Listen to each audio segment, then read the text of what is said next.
Assalamualaikum warahmatullahi wabarakatuh.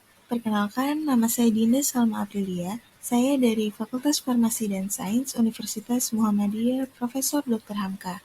Kali ini kita akan membahas mengenai translasi DNA atau sintesis protein. Sebenarnya apa sih yang dimaksud dengan translasi dan bagaimana proses translasi tersebut? Kalau begitu, kita langsung saja ke pembahasannya.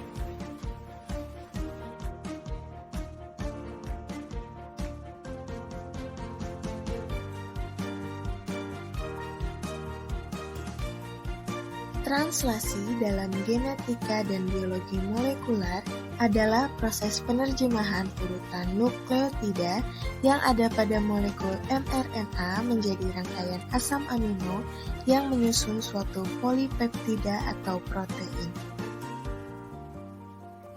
Setelah melalui tahap transkripsi, mRNA yang berada di nukleus akan berpindah ke sitoplasma, di mana sitoplasma merupakan tempat adanya ribosom.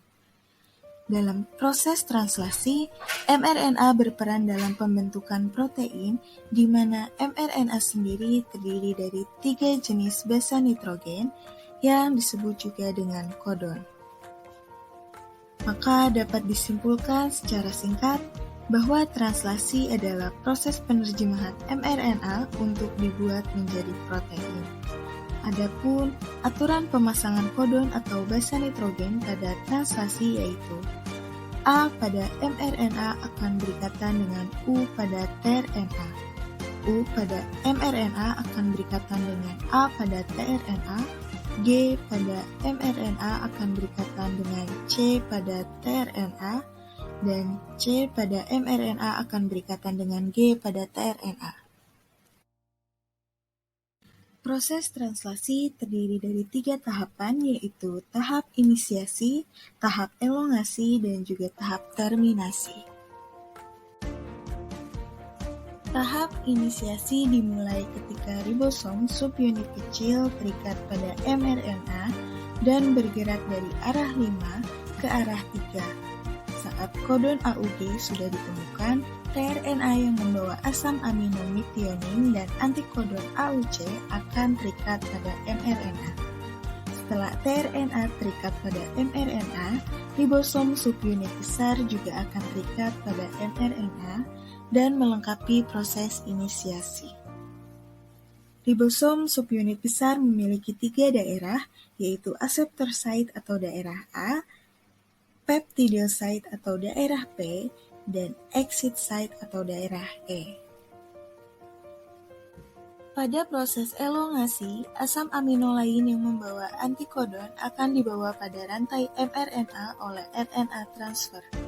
Untuk mengetahui jenis asam amino yang mengkode kodon bisa dilihat pada tabel triplet kodon. Misalnya, jika pada mRNA kodon AUG, maka asam amino yang terbentuk yaitu metionin.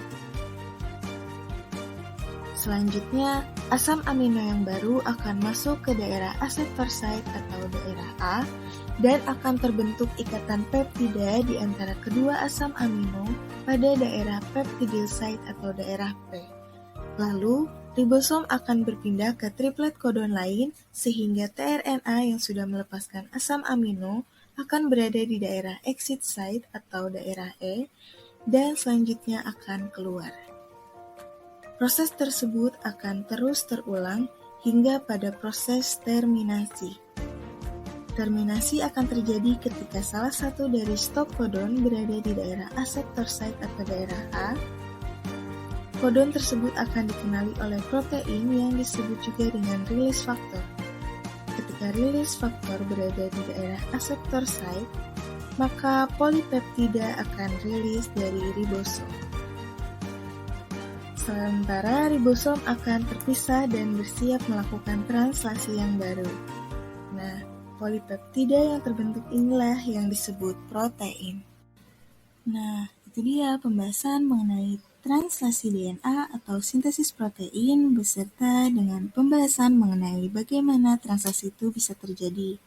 Kalau begitu, cukup sekian video pembahasan mengenai translasi ini. Semoga video pembahasan ini bisa sangat bermanfaat. Kalau gitu, saya Dinda Salma Aprilia mengucapkan terima kasih dan Assalamualaikum warahmatullahi wabarakatuh.